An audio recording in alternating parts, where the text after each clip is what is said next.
What's the latest on the crew?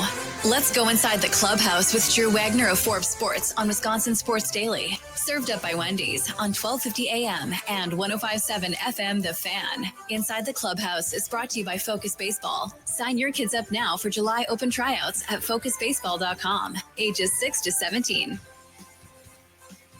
Joining us now on the Fan Guest Hotline powered by Gruber Law is the aforementioned Andrew Wagner. Follow him on Twitter at @ByAndrewWagner. And now, as of today, our guy Charlie Usen has come up with new graphics for those of you that join us on the phone. So before the phone graphic, you could only see a little tiny circular picture of Drew Wagner. Not anymore, baby. Now it's half the screen on YouTube seeing Andrew Wagner's mug. So if you're looking, Andrew Wagner is available. I think he. Yeah, you can see it on YouTube. You can see it on your local mailbox wanted wall. Like, my mug is everywhere, baby. It really is. And I appreciate you coming on each and every day. Let's talk about what happened yesterday at Wrigley Field with this Brewers team. They lose a couple of games. Obviously, Brewers fans on social media now melting down. Oh, here we go. We're going to revert back to where we were before and so forth. I looked at those two games yesterday, and we saw it in game one. We saw it again in game two, just not coming up with the big hits with runners on base like they had been doing so much during that streak. Yeah, that's pretty much all it is. Like, you're going to have a bad day in the course of 162. And listen, it was kind of a messed up day to start with. You know, you're running on fumes. It was a goofy day on Monday. It was uncertain Monday night. You're not expecting to come and have to play two. You go out there and you play okay in game one. You know, you almost pull it off. One bad pitch from Miller kind of changes the game there. In game two, you just ran in to a really good pitcher. I mean, it's going to happen over the course of 162 games. No matter how hard you are, no matter how many you've rattled off in a row, you're due to have a bad game every now and then. The sky is not falling. The season's not over. And hey, if you think it's over, spring training starts in 173 days. Go watch the Packers, and we'll see you in Maryville. You know, that's the one thing, too, about this Brewers team and kind of where we're at. We got Pat Murphy talking about, the Brewers, being the underdogs, or the Cubs not being the underdogs in this situation. Are they the underdogs? Seriously? They're the underdogs in this series? Look at the lineups. No way. I mean, they got all-stars. They got MVP candidates. They got guys. I mean, is there a rookie? Shaw's a rookie, right? Casey's playing the first game. Yeah, but he's played like 12 games. I mean, you got veterans. You got Gold Gloves winner. You got world champions. What don't they have? So we were asking before in the first segment of this hour, can you really be an underdog when you are the best team in baseball and have been for some time? Yeah, and if you don't believe me, look no further than Brewers Twitter. I mean, when half of your own damn fan base expects you to lose every game and doesn't have any faith that you can keep winning or keep it up or this and that, or loses their mind after every loss, I mean, yeah, I think they're the underdog. Oh, they're the not. national media writes them off as a fluke, and they can't sustain this. The local fan base is convinced every day that the meltdown is right around the corner. Like, no one expects them to win. Even when they are winning, everyone is expecting for the sky to fall and the shoe to drop. Okay, so first of all, I think from that perspective, they are an underdog. Okay, let's take this one piece at a time that you just said. Yes, the fan base is nuts. Okay, fine. I agree with you on that. But we're all nuts for every fan base. No matter who you're a fan of, all fans are crazy. So let's get past that. The second part of this, what you said, is that the national media doesn't buy it. Ken Rosenthal just wrote a whole piece on how every team should aspire to play baseball the way the Brewers play baseball. Charlie will attest to this because we play sound from MLB Network almost every day. They're glossing the Brewers about how great they're doing. They're having all these different guys on and everything else. I mean, there's no way. The Brewers right now are the hunted. When the Brewers roll into town or a team comes to Milwaukee, their target is on their back to knock off the best team in baseball. There's no way they are an underdog at this point. I mean, I agree with you on that perspective. Also, kudos to Hughes and Glosson. Yeah, you've been hanging around some millennials there. Yeah, Charlie's lessons are paying off. Little by if little. You start dropping vibes. No. Start dropping vibes. I'm going to be confused. No, I don't think I'll do that. No. No, I mean, yeah, MLB Network has been out. Listen, everyone's on the bandwagon. I get that. But everyone is still expecting these guys to crash out. Another millennial term. Mm-hmm. I understand both sides of the argument, but I think right now, if you look at the general narrative against the Brewers, it's how are they doing this? How long can it last? Is it sustainable? They don't have this. They don't have that.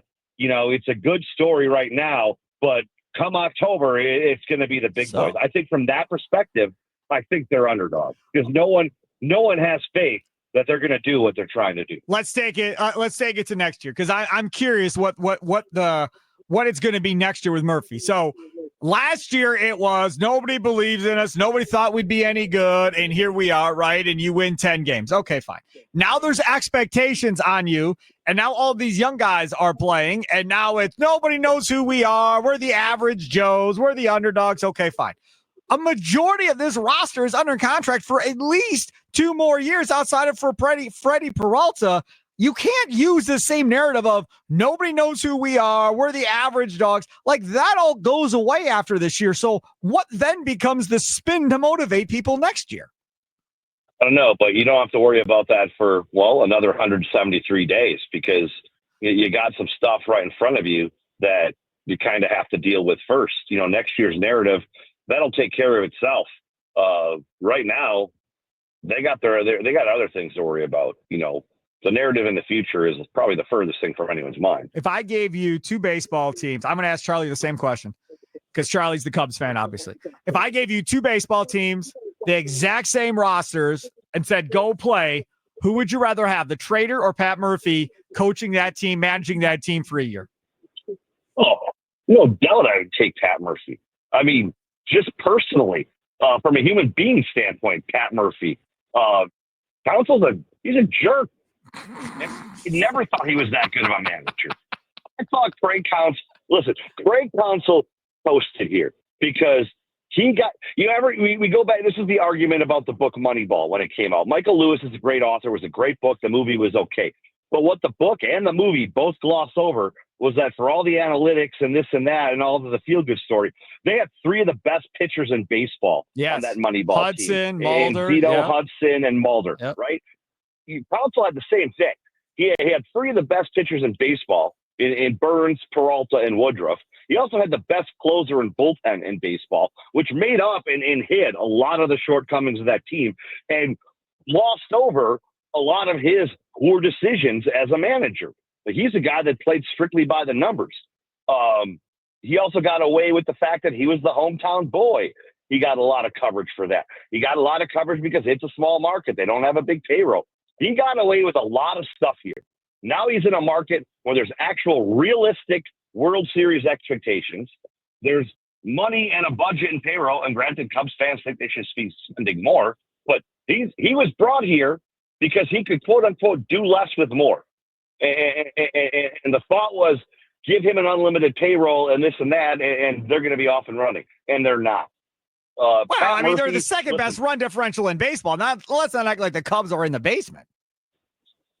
No, but listen, they're also still, 7 games behind them? They're 17 games behind the Brewers in the year and 3 quarters that Counsell's been the manager. Right. And arguably, he's had more to work with. He's had better talent. It's inexcusable that he's not had his team ready. If he's the guy that's supposed to be the quote-unquote best manager in baseball, and the paycheck reveals as such, I'll take Pat Murphy any day of the week, even with his questionable bullpen decisions.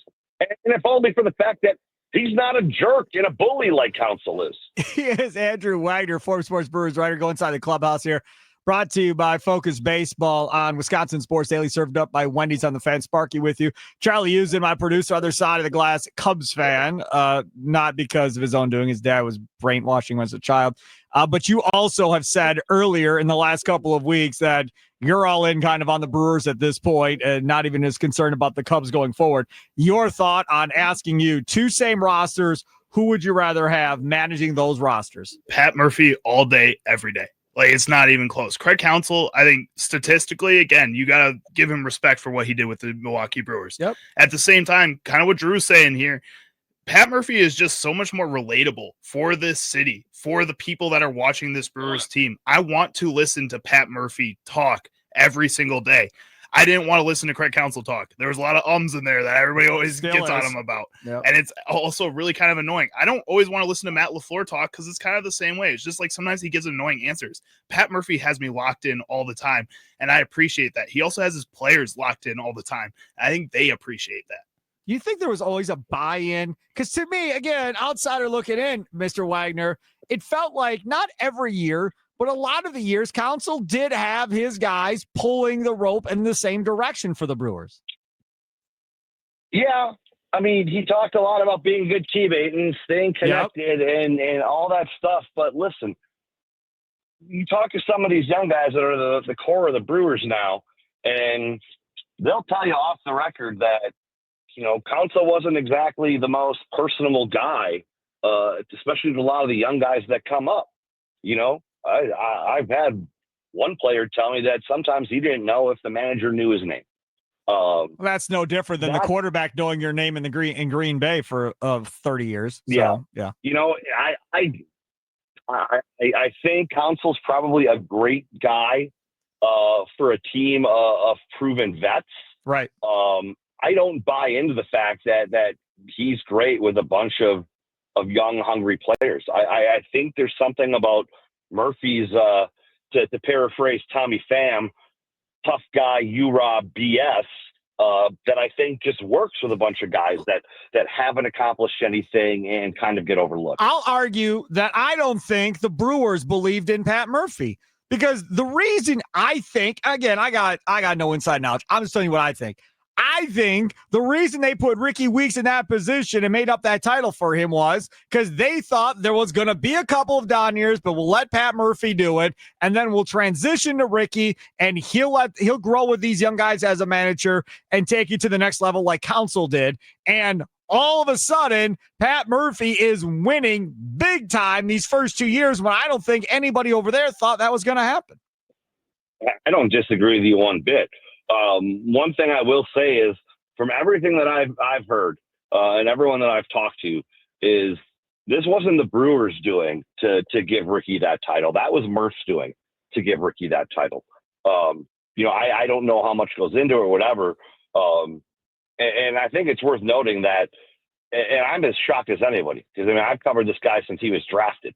No one saw Ricky Weeks' future manager coming. No one saw Ricky Weeks' coach coming. Nope. But the guys rave about him.